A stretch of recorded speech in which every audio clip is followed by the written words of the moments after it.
Hey guys, welcome to Brian's Man Cave. So today's another awesome games from A to Z, and today's letter is O. O. Yeah, I was surprised I was able to find some on this letter. In fact, I've said this a bunch of letters already, and I'm sure there's going to be more to come that I'm going to struggle to find some games that, actually fit with this, what I'm doing here, because. Again, I don't want to just simply list only just games with O. I want certain games that actually, I either am familiar with them, or I used to play them, or I have some kind of opinion on it.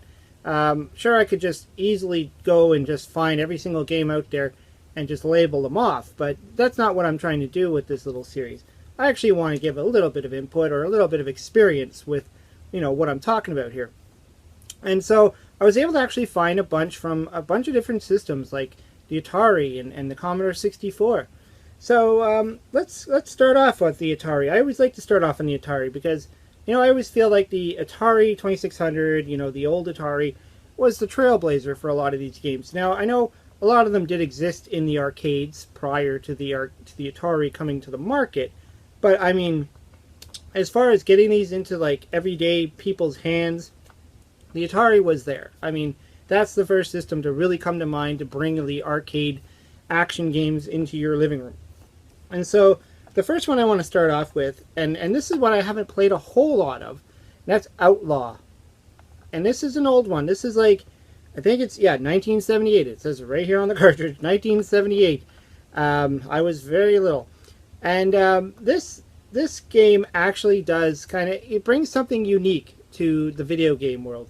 The idea that you're in a gunfight, you're drawing guns, you're shooting at each other. Now, obviously there is other games like this one. I had it sitting right here, Combat. And this kind of is very similar to Combat in a way. The only difference is, obviously in Combat, you're in tanks, you're in airplanes and stuff, whereas this you're an actual gunfighter, and you're drawing your weapon and you're shooting at your opponent. Apparently there's two modes you can do this one. You can do like a target practice where you're shooting at a moving target. Now, from what I understand, that's the only way to play this one player, is to shoot at the target. If you want to shoot at the other cowboy, you're going to need a second player. So that gives this game a little bit more of a one-up than Combat, where you absolutely need two players to play it. You need two players. Otherwise the opponent just sits there, and that's not a whole lot of fun to just drive over there and shoot the opponent when he's not going to move. But this game does actually bring some excitement there. The graphics are very blocky now. Again, 1978, very early title, but I like it. It's kind of fun. It's kind of unique, and it's drawn from a similar game. Maybe got the inspiration from the arcade version, but in the arcade version there's actually a light gun, so you can actually draw a gun and shoot. So obviously the early Atari didn't have that. Not until the the later Atari computers did you actually get a light gun that you could actually use. But still, nonetheless, fun game, interesting game to play with two players. I really need to explore this a little bit more, especially if I can find someone else that can come in and be the second player. The other one I wanted to talk about was Boink.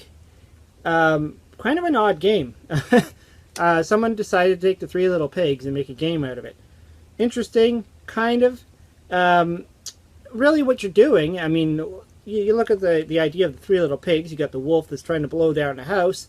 So naturally, what are the pigs doing? They're trying to rebuild the house as the wolf is going in and blowing apart your bricks. Now, this is obviously just a brick house.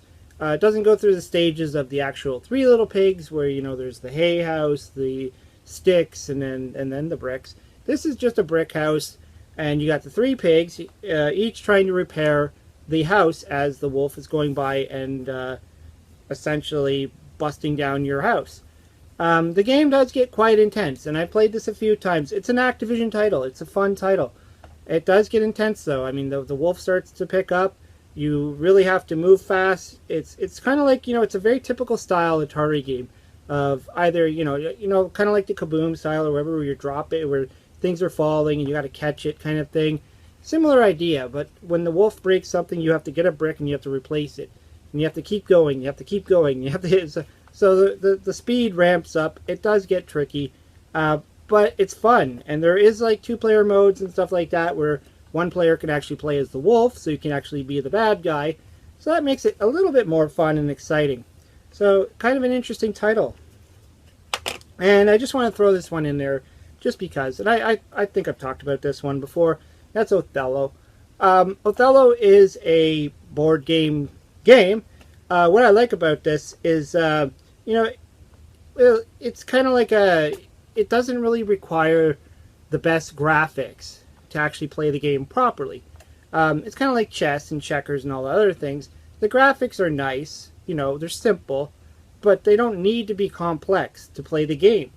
And that's what's great about the board game style of video games, is that even though the graphics are kind of square and blocky, you get the full game experience of actually playing Othello. There is other versions of this game. I've done a kind of a comparison video where I've talked about this versus Reverse Eye on the Intellivision, and it's the same game. Reverse Eye is Othello. I think Othello was like a branded title. Reverse Eye was probably like the generic name for it or something like that. But still, all in all, I mean, very fun title. You can play with 1 or 2 players. It's an interesting title. It's something to throw in there. So let's move away from the Atari and jump into the Commodore 64. Now, the first one I want to throw out there is a game that I'm glad I found again. And, it was funny because I had this game in my brain for a long time, and I could not, for the life of me, remember the name of it. And it was bugging me. And, I remember the game because I got it as one of those diskettes that came with 2 games on it. Now, back in the 80s, I used to go to, I think at the time it was, I don't know if it was the Zellers, I think it was a Kmart. That's where I used to go. There was a mall, it had a Kmart in there. And they had always the games that I liked. They had the Intellivision games, the Commodore 64 games, they had cartridges and stuff, all those cheapy ones you can buy. And I used to always filter through and look for interesting titles. And one of them I bought was a 2-game set. So you get 2 games for the price of 1. The first one was a game I've talked about called I always screw the name up, Non-Terraquoise. I did a little video on that before. And the other game was One Man and His Droid. And for the longest time, I couldn't remember the name of the second game.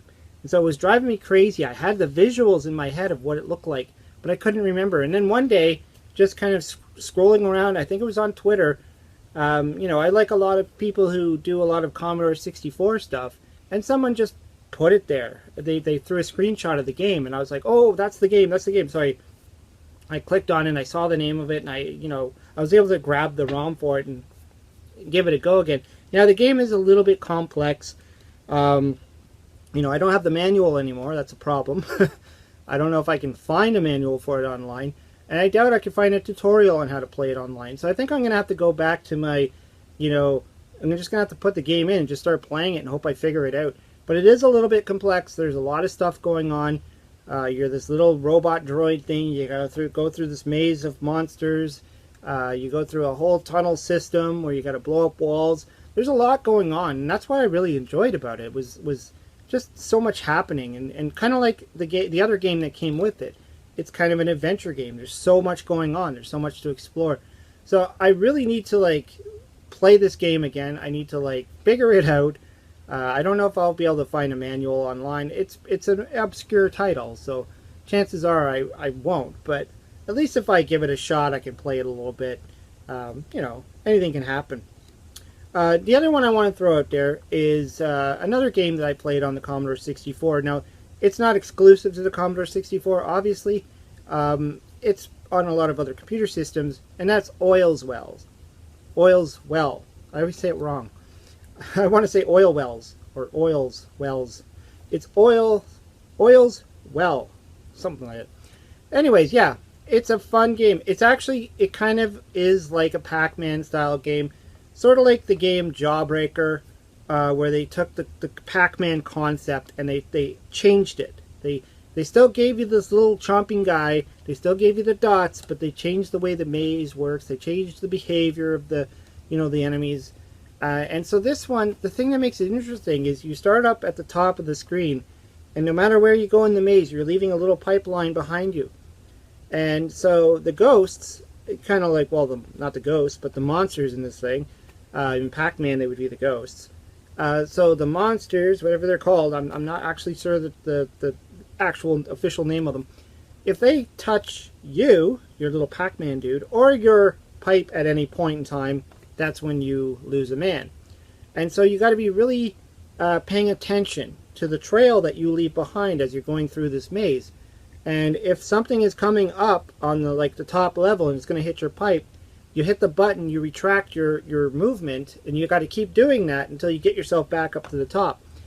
And so the game can work really fast, where you're at the bottom and then you just hit the button and you're all the way up to the top, and you got to do that before any of those enemies hit your pipeline. Now there is some bonus things that will flash by. There is like a power pellet type of thing. That's the good thing about this game is, unlike Pac-Man, you don't need power pellets to eat the enemies. You just eat them. But there is a power pellet thing kind of idea. There's only one, and when you get that, I believe what it does is it slows everything down. And it gives you a chance to, perhaps get the final dots or move your guy back up so you don't get hit. So it's if you're playing this, you don't want to just immediately run for that little dot, or big dot, or whatever you want to call it. You don't want to immediately go for that dot. You want to save that there for when you're actually in a pinch and you can grab it. Other than that, I mean, the game it's a more intense version of Pac-Man. It's really interesting. It is on a multiple systems, so some of the older the computer system. I'm not sure if it was in the arcade or not. It's not something I'm too familiar with. Probably was. I mean, a lot of these games did come from arcades, but I mean, as far as I know, it was a really good Commodore 64 game. The other one I wanted to point out, which is another game that started on the arcade and it's been ported everywhere, and that's Outrun. And I enjoyed that game. I mean, I always remember seeing it in the arcades, and you'd always recognize the arcade itself. It always had the steering wheel and everything. One of those great racing style games. I always enjoyed those. I love the original pole position. I love games like Chase HQ, and there's a lot of those racing games, Cruising USA, Cruising World. I always enjoyed those. So every time I saw something like Outrun, I'd always, that's the game I'd start throwing my quarters into first. And even though you wouldn't get too far, you spend a lot of quarters just to get through some of the more difficult courses and stuff. This one was interesting. You're driving a Ferrari. I always like it when they put really cool cars in these kind of games. Like in Chase HQ, they use the Porsche 928. But yeah, it's cool. I don't think you can switch the cars. I don't remember that being an option. But you got the two people in there. They're cruising. It's a convertible. I think it's a Ferrari Testarossa from the way it looks. And it's you get to choose your tunes, and then it's nice, easy going, driving through the sunset. Essentially what you're doing, you're just driving around. But it's a fun game. I mean, it's one of the better racing games from Sega. Really interesting title. Kind of reminds me of, how Hang-On was a really interesting motorcycle game. And, Sega was able to, create this experience for you. Yeah, but that was it. I mean, I got a small list down here. I'm looking at it right now. But I'm surprised I found that amount of games that I was more familiar with. I'm sure there's a bunch of titles I probably missed, like always. And that's where you come in. I mean, that's where you start to throw your suggestions down there below, the games I missed. Maybe there isn't. Maybe that's all there is. I don't know. Anyways, love to hear what you have to say.